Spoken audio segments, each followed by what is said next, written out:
கிடக்கிறது கிடக்கட்டும், கிளவியை தூக்கி மனையில் வைன்னு நீட்டில் ஒரு மாணவி இறந்துச்சு, அதனால் போராட்ட போன பொருள் திருமாவளவன் கிளம்புறாரு, இவர் கிளம்புறாரு, திமுக கிளம்புறாங்க. நீட்டை நம்ம கொண்டு வரலன்னு எவ்வளோ வாட்டி சொல்லிட்டோம்.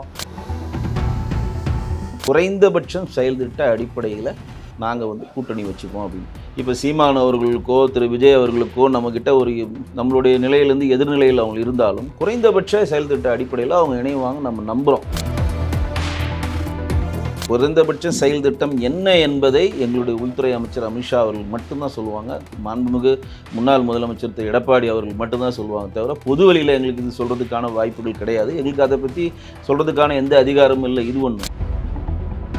ஏன்னா திமுக கூட்டணி பலமாக இருக்கனால தான் அவங்க வென்றெடுத்துக்கிட்டே இருக்காங்க. அந்த கூட்டணியை உடைக்கணும். தவேக கட்சியினுடைய தலைவர் விஜய் அவர்களோ நாம் தமிழர் கட்சியினுடைய சீமான் அவர்களோ வருவாங்கன்னு நம்ம எதிர்பார்க்குறோம். காலம்தான் அதுக்கு பதில் சொல்லுவோம். ஒரு கட்சியினுடைய முன்னாள் முதலமைச்சர் ஒரு வயதானவர் அரசியல் அனுபவம் மிக்கவர்ன்றது கூட மறந்து உங்களுக்கு வெக்கம் மானம் சூடு சொரணலாம் அப்படிலாம் பாயத்தை யூஸ் பண்ணாரா இல்லையா? நாங்கள் கிடந்து நீட்டை யார் எடுத்துகிட்டு வந்தது தான் நாங்கள் கேட்குறோம். இது பாஜகவோட தேர்தல் மேனிஃபெஸ்டோவில் நீட் இருக்கா? பல விஷயங்கள் தொடர்ந்து நடக்கிறப்ப அதுக்கெல்லாம் எந்த ஒரு போராட்டத்தையும் நாங்கள் முன்னெடுக்க மாட்டோம்னு சொல்லிடுற கம்யூனிஸ்ட்டு நீட்டில் ஒரு மாணவி செத்துட்டாங்க நாங்கள் போராட்டத்தை முன்னெடுக்கிறோன்னா அவங்க எவ்வளோ இரட்டை நிலைப்பாடோடு இருக்கிறாங்க. நான் முதல்வர் திட்டம் கொடுக்குறேன், அதை கொடுக்குறேன், இதை கொடுக்குறேன்னு இலவசங்களை நீங்கள் கொடுத்தா நம்ம தலையில் தானே. இன்றைக்கி தமிழ்நாட்டுக்கு இருக்கக்கூடிய ஒவ்வொரு ரேஷன் கார்டு தலையிலும் 3.5 லட்சம் கடன் இருக்கா இல்லையா?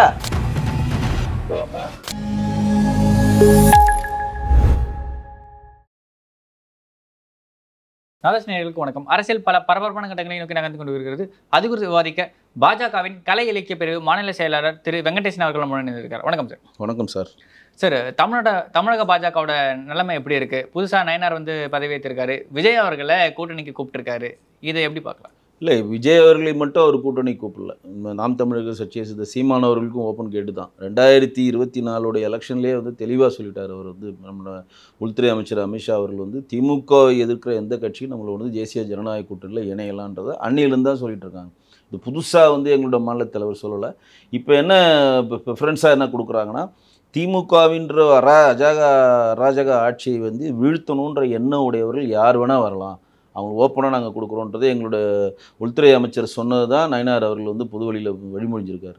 இப்பயும் சொல்கிறோம், திமுக வீழ்த்துற எந்த கட்சியாக இருந்தாலும் ஒத்த கருத்துடைய கட்சியை குறைந்தபட்ச செயல்திட்டத்தின் அடிப்படையில் நம்ம தேசிய ஜனநாயக கூட்டணியில் இணைந்து செயல்படுத்தா நம்ம வந்து வீழ்த்த முடியும் அப்படின்றத ரொம்ப கரெக்டாக ரொம்ப திடகாத்தமாக நம்புகிறாங்க. அதுதான் இப்போ தொடர்ந்து செஞ்சுட்டு இருக்காங்க. ஆனால் இந்த சீமான் விஜய் போன்ற கட்சிகள் வந்து பாஜக எதிர்ப்புமே தான் முன் வைக்கிறாங்க.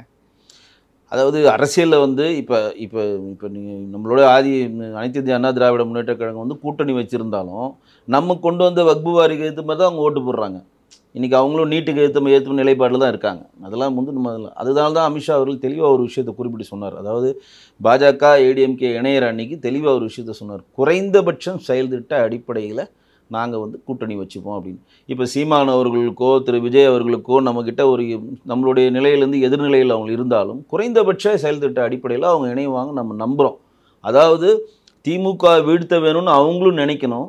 எப்படி வந்து 1967 திமுக வந்து காங்கிரஸை வீழ்த்த வேணுன்றதுக்காக கம்யூனிஸ்ட்லேருந்து நாம் தமிழர்லேருந்து மாப்போ சிவஞானம் கட்சியிலிருந்து சுதந்திரா கட்சி ராஜாஜி கட்சியிலிருந்து எல்லா கட்சியிலும் இணைந்து அவர்கள் ஒரு கூட்டாஞ்சோறு மாதிரி ஒரு அமைப்பை ஏற்படுத்தி அன்றைக்கி காங்கிரஸ் எப்படி வீழ்த்தினாங்களோ அந்த மாதிரி இன்றைக்கி அந்த கட்டாயத்துக்கு நம்ம ஆள்படுத்திக்கிட்டோம். ஏன்னா திமுக கூட்டணி பலமாக இருக்கனால தான் அவங்க வென்றெடுத்துக்கிட்டே இருக்காங்க. அந்த கூட்டணியை உடைக்கணும்.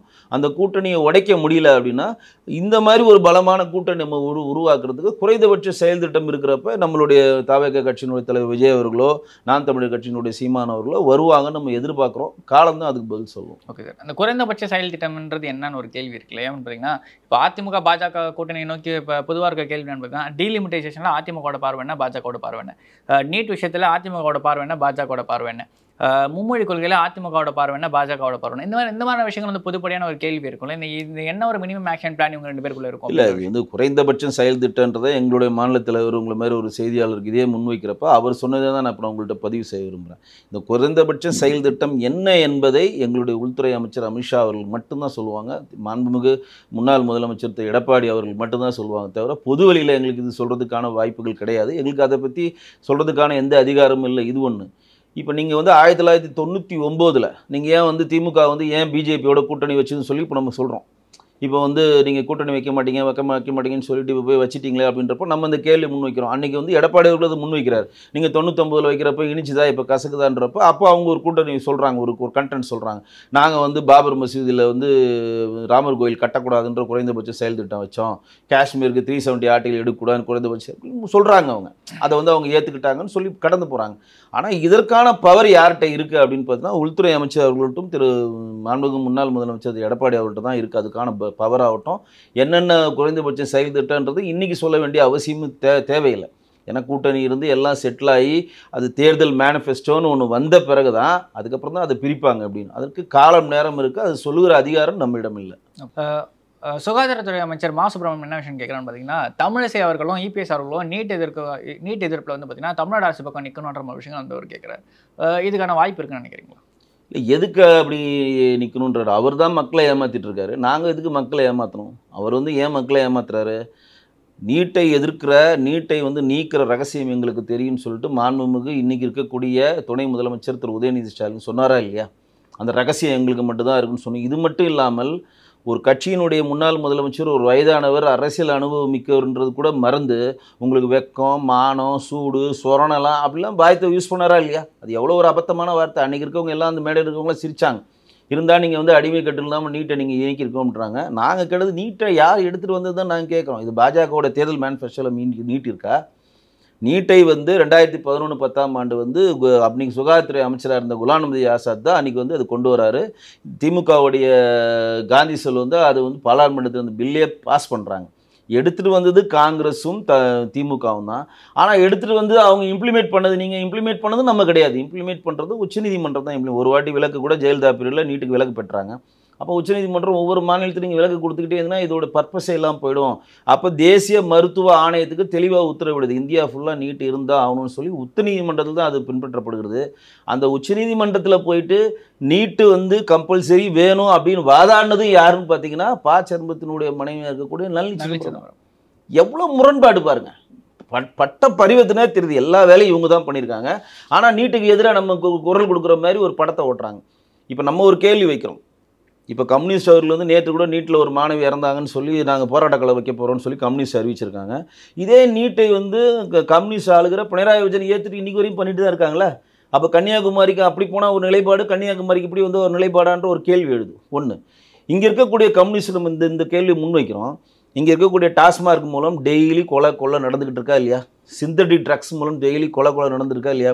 கனிம வள கொலை 5800 கோடி ஃபைன் கட்டணும். 3500 கோடி 5800 கோடி கொள்ள போயிருக்கு. 3000 கோடிக்கு மேலே விவி மினரல்ஸ் வைகுண்டராஜன் வந்து ராயல்ட்டி கட்டணும்னு போட்டிருக்காங்களா இல்லையா?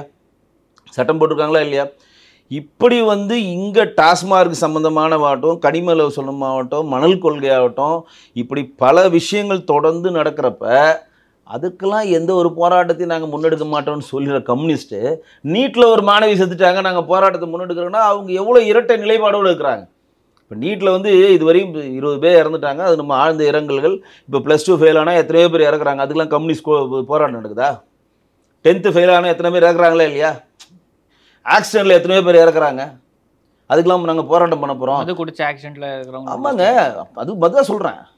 அதாவது ஒரு இடத்துல நின்று ஒரு டாஸ்மார்க்கில் போய் ஒருத்தன் மது குடிக்கிறான்.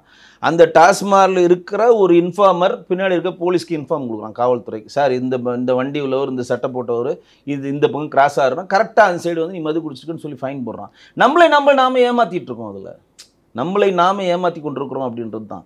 ட்ரிங்க் அண்ட் டிரைவ் தப்பு அப்படின்னா பப்ளிக் பிளேசஸ்ல பார் வைக்கிறதே தப்பு இல்லை, வெளியே கொடுத்துட்டு அலோவ் பண்ற முரண்பாடே தாங்க. ட்ரிங்க் அண்ட் டிரைவ் தப்புன்னு நீங்கள் சொல்லிட்டீங்கன்னா ஒரு மது குடிக்க போகிறவன் வண்டியை வந்து ஒரு படத்தில் சொல்கிற மாதிரி வண்டியை ஓட்டிகிட்டு போயிட்டு அங்கே மதுவை குடிச்சிட்டு வண்டியை தள்ளிட்டு வருவானா? அவன் எப்படி வீட்டுக்கு போய் ஆகணுமா இல்லையா? பஸ்ஸில் ஏறக்கூடாது, பொது வாகனம் யூஸ் பண்ணக்கூடாது, லிஃப்ட் கேட்டையும் ஏறக்கூடாது, ரெப்பிட்டோவில் ஏறிப்போ அவங்க செத்தானா அதுக்கும் பிரச்சனை, எல்லாமே பிரச்சனை இருக்கப்போ எவ்வளோ பெரிய முரண்பாடு பாருங்கள். இந்த முரண்பாடுடைய உச்சத்தில் தான் நம்ம வாழ்ந்துட்டுருக்கோம். அப்போ இதை பற்றிலாம் எதை பற்றி கவலைப்பட மாட்டேன். கனிம விலை கொள்ளையை கவலைப்பட மாட்டேன், டாஸ்மார்க் கொள்ளையை கவலைப்பட மாட்டேன், இது பால் விலை ஏறினதுக்கு கவலைப்பட மாட்டேன், மின்சார கட்டணத்தை 200% ஏற்றிருக்கோம் 60% 70% கவலைப்பட மாட்டேன், முத்திரைத்தாள் வந்து பெரிய லெவலாக ஏற்றிருக்கோம் கவலைப்பட மாட்டேன், சொத்து வரி 200%, இப்போ 6% ஏற்றிருக்காங்க சொத்து வரி தெரியுங்களா? 2 நாள் முன்னாடி சைலண்ட்டாக வருடம் 6% ஏற்றுறாங்க. அதை பற்றிலாம் போராட்டம் பண்ணுங்கள், பொது வழிக்கு வாங்க, சொல்லுங்கள். அதையெல்லாம் விட்டுட்டு கிடக்கிறது கிடக்கட்டும், கிளவியை தூக்கி மனையில் வைன்னு. நீட்டில் ஒரு மாணவி இறந்துச்சு, அதனால் போராட்டம் பண்ண போகிறோம். திருமாவளவன் கிளம்புறாரு, இவர் கிளம்புறாரு, திமுக கிளம்புறாங்க. நீட்டை நம்ம கொண்டு வரலன்னு எவ்வளோ வாட்டி சொல்லிட்டோம். நீட்டுக்கு நீங்கள் தயவுசெய்து சுப்ரீம் கோர்ட்டு கதவை போய் தட்டுங்க. யார் வேணான்னுது? எல்லாத்துக்கும் போய் சுப்ரீம் கோர்ட் கதவை தட்டுறீங்களா? போய் தட்டுங்க. சுப்ரீம் கோர்ட் இந்தியாவில் இருக்கக்கூடிய 27 மாநிலங்களும் 7 யூனியன் பிரதேச நீட்டை ஏற்றுக்கிட்டு நடத்திட்டு இருக்காங்க. இன்றைக்கி திமுக நீட்டை எடுத்துருவான்னு சொல்லி நீங்கள் வெற்றிகரமாக 5ஆவது வருஷம் நீட்டை எழுதியிருக்காங்க. நேற்று 1.5 லட்சம் பேர் எழுதியிருக்காங்க தமிழ்நாட்டில். டோட்டலாக 22 லட்சம் பேர் இந்தியாவில் எழுதியிருக்காங்க. இப்போ ஒரு ஆண்டுக்கு முன்னாடி நீட்டில் முதல் மாணவனாக இந்தியாவில் விழுப்புரத்தை சேர்ந்த மாணவன் தான் வந்தானா இல்லையா? இன்னும் கேட்டால் எல்லா பேர்ல வருதா? ஆமாம், இன்னும் கேட்டால் எல்லா மாநிலத்துக்கு இல்லாத ஒரு சிறப்பு அம்சம் நம்மகிட்ட இருக்குது. என்னன்னா 7.5% எடப்பாடி கவர்மெண்ட் உள்ளொதுக்கீடு நம்ம பிஜேபி அரசாங்கம் கொடுத்துருக்கு. கவர்மெண்ட்ல படிச்சு வராங்க. அது ஏடிஎம்கே தான் சொல்கிறேன்.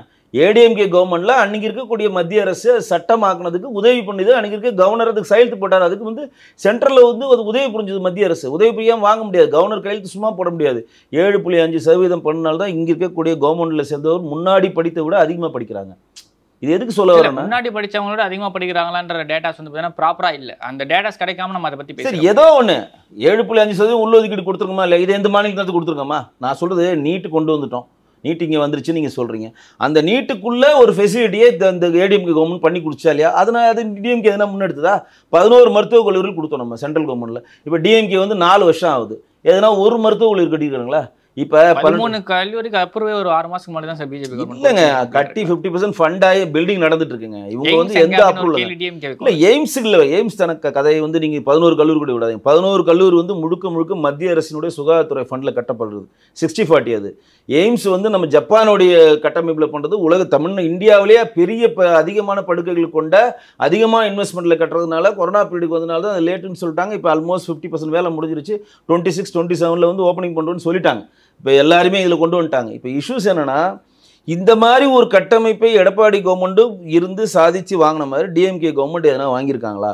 இப்போ எடப்பாடி கவர்மெண்ட் வந்து தமிழ்நாடு விட்டு இறங்குறப்ப 5.5 லட்சம் கோடி கடனில் போனாங்க. கரெக்டாக?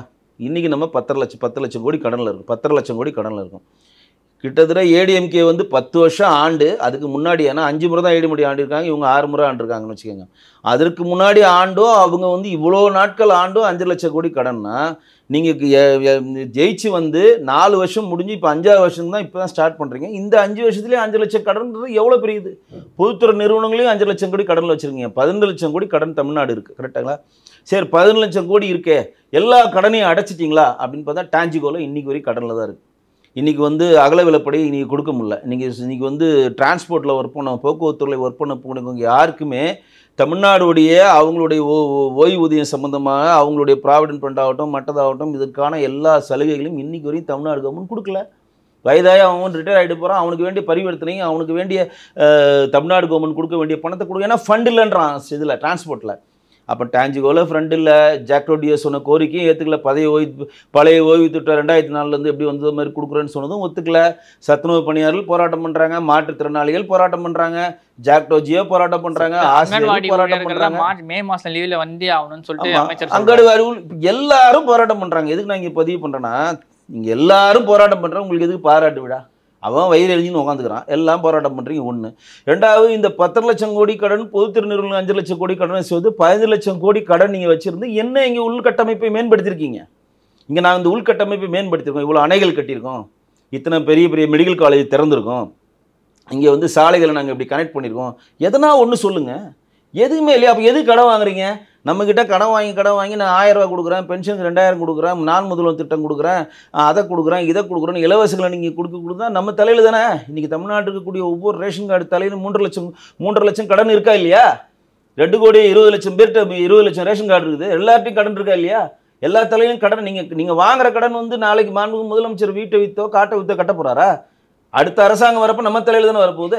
இதே கம்ப்ளைண்ட் சென்ட்ரல் கவர்மெண்ட் மேல இருக்காங்க. 2 லட்சம் கோடி மேல வந்து கடன் இருக்கு. இதெல்லாம் கேளுங்க. இப்ப சென்ட்ரல் கவர்மெண்ட் இந்த கடனை வாங்கினதுக்கான அங்கே உள்கட்டமைப்பு என்னென்ன தமிழ்நாட்டில் பண்ணியிருக்கோம், இந்தியா ஃபுல்லாக பண்ணியிருக்கோன்றதை நம்ம முன்வைக்க முடியும். நீ குலசேகர் பட்டத்தில் மிகப்பெரிய ராக்கெட் ரயில் 11 மருத்துவக் கல்லூரி கொண்டு வந்திருக்கோம். திருவிடைந்தையில் நம்ம இது டிஃபென்ஸ் கேரிடர் கொண்டு வந்திருக்கோம். இன்னும் மெட்ரோ திட்டத்துக்கு 63,000 கோடி ஃபண்ட் நம்ம தான் கொடுத்துருக்கோம். கடன் நம்ம இருக்கோம். எய்ம்ஸ் அந்த செகண்ட் அந்த 60,000 கோடி வந்து வரல. அது ஸ்டேட் கவர்மெண்ட் தான் அந்த ஃபண்ட் வந்து போன ரெண்டாவது வாட்டி வாங்கிட்டாங்க. இல்லை தவறான பதிவு சொல்லாதீங்க. அவங்க இவங்களால ஸ்டேட் கவர்மெண்ட் நாங்கள் பண்ணிக்கிறோம்னாங்க, பண்ண முடியலைன்னா மறுபடியும் சென்ட்ரல் கவர்மெண்ட் போன வருஷம் பட்ஜெட்ல வந்து 63,000 கோடி ரிலீஸ் பண்ணிட்டாங்க. இப்போ வந்து டெல்லி மெட்ரோக்கு தான் அந்த ப்ராஜெக்டே கொடுத்துருக்காங்க. சரிங்களா, எல்லா ஃபேஸ் 3 ஃபேஸ் 4க்கு அதுக்கு அடுத்தாங்க சொல்கிறேன். அந்த ஃபண்டு 63,000 கோடி அவங்க வந்து ஸ்டேட் கவர்மெண்ட் நாங்கள் நடத்த முடியலன்னு சொல்லி சென்ட்ரல் கவர்மெண்ட்டை கொடுத்து இன்னைக்கு வந்து அந்த ஃபண்டை ரிலீஸ் பண்ணிட்டாங்க. முதலமைச்சர் நிர்மலா சீதாராமன் ரிலீஸ் பண்ணிட்டாங்க. அப்போ இந்த நான் சொன்ன கட்டமைப்புலாம் சின்னது. இந்தியா ஃபுல்லாக அந்த கட்டமைப்பு. நீ காஷ்மீரில் அவ்வளோ பெரிய பாலத்தை கொண்டு வந்திருக்கோம். இன்றைக்கி வந்து உலகமே வைக்கிற மிகப்பெரிய தொங்கும் பாலம் காஷ்மீரில் வந்திருக்கு. அதே மாதிரி அட்டல் பாலம் கொண்டு வந்திருக்கோம் மும்பையில், இங்கே ராமேஸ்வரம். இது மாதிரி நான் சொல்லிகிட்டே போகலாங்க. நான் பீகாரில் ஒரு பாலம் கட்டி அதில் 3,800 கோடி ரூபாய் பாலம் கட்டி அதாவது நல்ல கேள்வி. இந்தியா வந்து 140 கோடி மக்கள் உள்ள கண்ட்ரி. அங்கே பின்ன சின்ன அசம்பாவிதம். சிவாஜியோட சத்ரபதி சிவாஜி சார் கூட உடஞ்சிது. சின்ன அசம்பாவிதம் வருங்க. அதெல்லாம் ஒன்றும் பண்ண முடியாதுங்க. இயற்கை சீற்றம்னா நம்மளால ஒன்றும் பண்ண முடியாது. அதை போய் இதில் கம்பேர் பண்ண முடியாது. நம்ம ஒன்றும் குட்டி நாடு இல்லை. நார்வே மாதிரி இத்தனோடு நாடு இல்லை. அது பல நாடுகளை உள்ளாக்கிய ஒரு நாடு. தமிழ்நாடே ஒரு நாடு தான், மகாராஷ்டிரா ஒரு நாடு தான், ஒரு அமெரிக்கா யூபி பல நாடுகளை அப்படி தான். தமிழ்நாடெல்லாம் ஓகே, அமெரிக்கா யூபின்றது எப்படி மக்கள் தொகையில் சொல்கிறாங்க.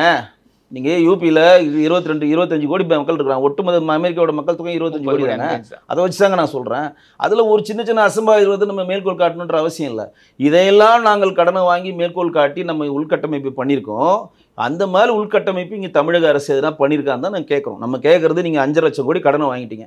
வெளிநாட்டில் நாங்கள் வந்து சிங்கப்பூர் போனேன், துபாய் போனேன், ஃப்ரெண்ட்ஸு போனேன், இதை போனேன், அதை போனேன், இவ்வளோ முதலீடு வருது அவ்வளோ முதலீடு வருதுன்னு சொல்கிறீங்க. மெட்ரோ சார்ந்த திட்டங்கள் இப்போ சென்னை மெட்ரோ அதிகமாக வந்து ஏன் பண்ணிட்டு இருக்கு. ஒரு மாதத்துக்கு 39 லட்சத்து 40 லட்சம் பேசஞ்சர் வரைக்கும் அதை யூஸ் பண்ணுறாங்க. மாதிரி விஷயங்கள், ஏர்போர்ட்கான விஷயங்கள், அதோட லிமிட்டை தாண்டி நல்லாவே பர்ஃபார்ம் பண்ணிட்டு இருந்த விஷயங்கள். இண்டஸ்ட்ரியல் வைஸில் நிறைய புது கம்பெனி வந்துட்டு இருக்கு. நிறைய எம்ஓஐ சைன் பண்ணிகிட்டே இருக்காங்க. ஒரு சில கம்பெனி இனிஷியேட் பண்ணி இந்த டாட்டாவில் இந்த லேண்ட் ரோவருக்கான இதெல்லாம் ராணிப்பேட்டில் ஓப்பன் பண்ணுறாங்க. இந்த மாதிரி விஷயங்கள் பண்ணிட்டே தானே சார் இருக்காங்க. இப்போ கம்பேரிட்டிவ்லி பார்க்குறோம் கிட்டத்தட்ட 8,000 கோடி சென்ட்ரல் கவர்மெண்டோட டேட்டா படி பார்த்தாலே தமிழ்நாடு வளர்ந்துருக்குன்ற மாதிரி இல்லை. அந்த வளர்ச்சியில் நாங்கள் சொல்லுவேன். அது வந்து சுகாதாரம் சம்பந்தப்பட்ட மற்றதில் சொல்கிறதுங்க. அந்த கட்டமைப்புக்குள்ளே போக வரும்லங்க. இன்றைக்கி நேரடியாக 8,000 கோடி மதிப்புள்ள தொழிற்சாலைகள் இங்கேருந்து எங்கே போயிருக்குன்னா சிசிடிக்கு போயிருக்குன்றது ஒரு தரவுகளோட சொல்கிறாங்க. யார் காரணம் பாஜக தான் அப்படின்னு சொல்லிட்டு ஸ்டேட் கவர்மெண்டுடைய பாலிசிங்க. பாஜக நல்லா கேளுங்க. பாஜக வந்து ஓப்பன் கொடுத்துரும். அதாவது தொழில் சுயங்க இடங்கத்துக்கான கரெக்டான இடங்களுக்கு ஒரு தரவுகள் இருப்பாருங்க. இந்த மாநிலத்தில் தொழில் தொடங்குறதுக்கான கரெக்டான இடங்கள் இருக்குது அப்படின்ற தரவுகளை அந்த லிஸ்ட்லேயே தமிழ்நாடு கிடையாது. ஏன்னா எல்லாத்துக்குமே லஞ்சம், எங்கே போனாலும் லஞ்சம், எல்லாத்துக்கும் திட்டங்களை தாமதப்படுத்துறது, எல்லாத்துக்கும் இந்த ஃபெசிலிட்டிஸ் பண்ணி தரதில்லை. இந்த மாதிரி இருக்கப்போ அவங்க முந்திக்கிறாங்க. அதில் முன்னாடி வந்து இப்போ நம்ம வந்து இண்டஸ்ட்ரியல்ஸ் வந்து நான் தமிழ்நாட்டில் இல்லைன்னு நான் சொல்ல மாட்டேன். தமிழ்நாட்டில் இண்டஸ்ட்ரியல்ஸ் இருக்குது. ஆனால் இவர்கள் சொல்கிறாங்க பாருங்கள், நாங்கள் ஒட்டுமொத்தமாக உலக நாடுகள்லாம் போயிட்டு வெளிநாட்டு முதலீட்டில் கொண்டு வந்து இங்கே முதலீட்டு மாநாடு நடத்தி பெரிய கட்டமைப்பு இங்கே உள்ளே கொண்டு வந்துட்டோம் அப்படின்னு சொல்கிறாங்களே, அது எதையுமே பேப்பரில் தான் இருக்குது தவிர செயல் திட்டத்தில் வரல. வெள்ளை அறிக்கை கேட்குறாங்க. நாங்கள் ஏன் வெள்ளை அறிக்கை கேட்குறோம்? இத்தனை கம்பெனிஸ் கொண்டு வந்து லிஸ்ட் அவுட் பண்ணுங்கள், இத்தனை கம்பெனிஸ் இப்போ ரன் ஆகுதுன்னு லிஸ்ட் அவுட் பண்ணுங்கள். இப்போ ஓலா கம்பெனி ஒன்று திறந்தாங்க ராணிப்பேட்டில். அதெல்லாம் ஏடிஎம்கே ப்ராஜெக்ட். அதெல்லாம் அவங்க எல்லாம் முடிச்சு போய் ரிப்பன் தான் கட் பண்ணார்.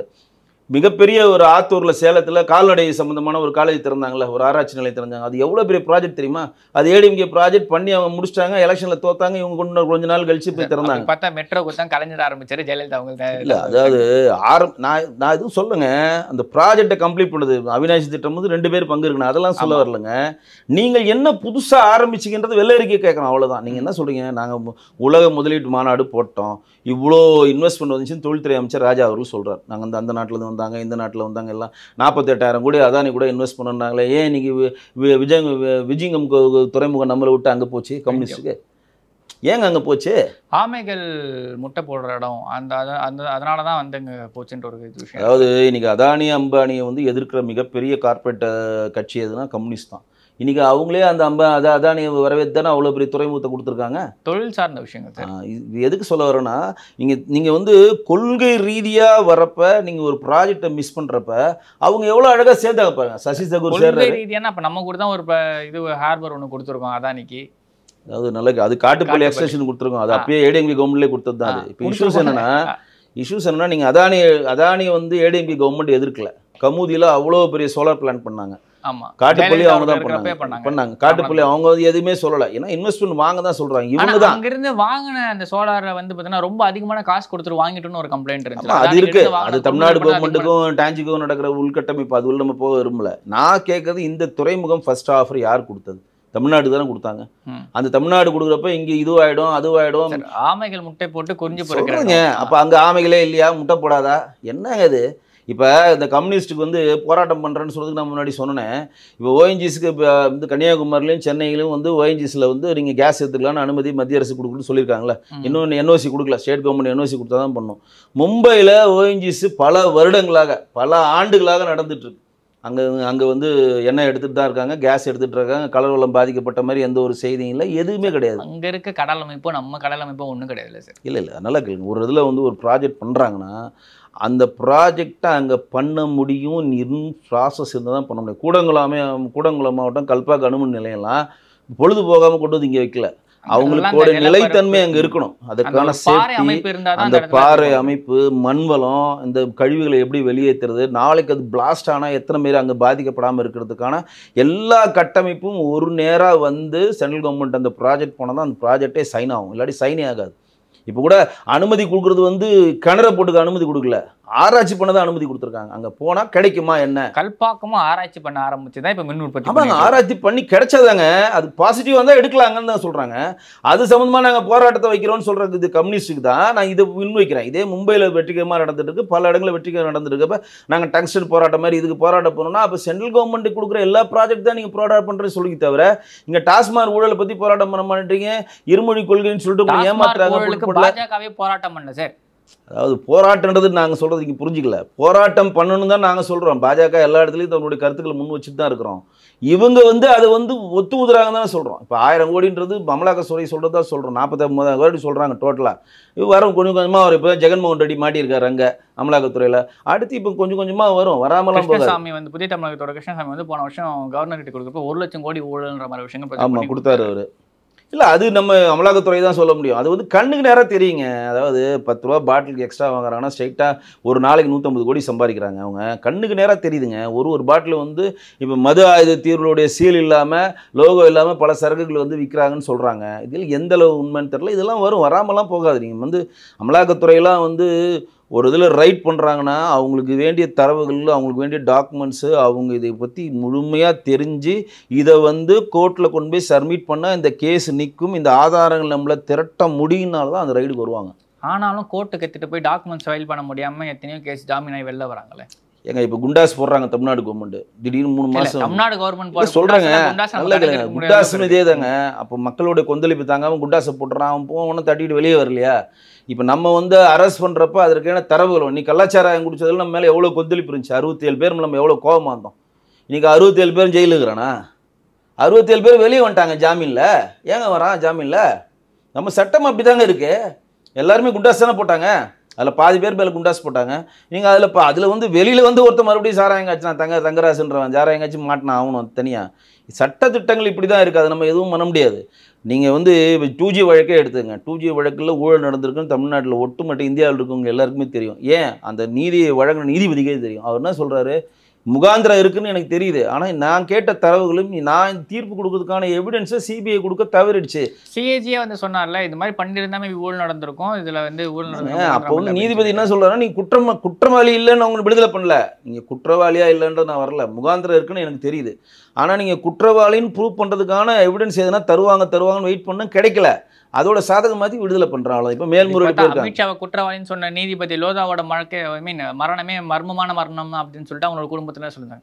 அந்த மாதிரி விஷயங்கள் வந்து எல்லா நீதி சார்ந்த விஷயங்கள்ல இல்ல, நீதிமன்றம் தான் உச்சபட்ச அதிகாரம். இப்போ நீதிமன்றம் அது உள்ள போனீங்கன்னா அது ஏன் எதுக்குன்னு பர்சனலாம் பண்ண முடியாது. உச்சபட்ச அதிகாரம் நீதிமன்றம் தான்.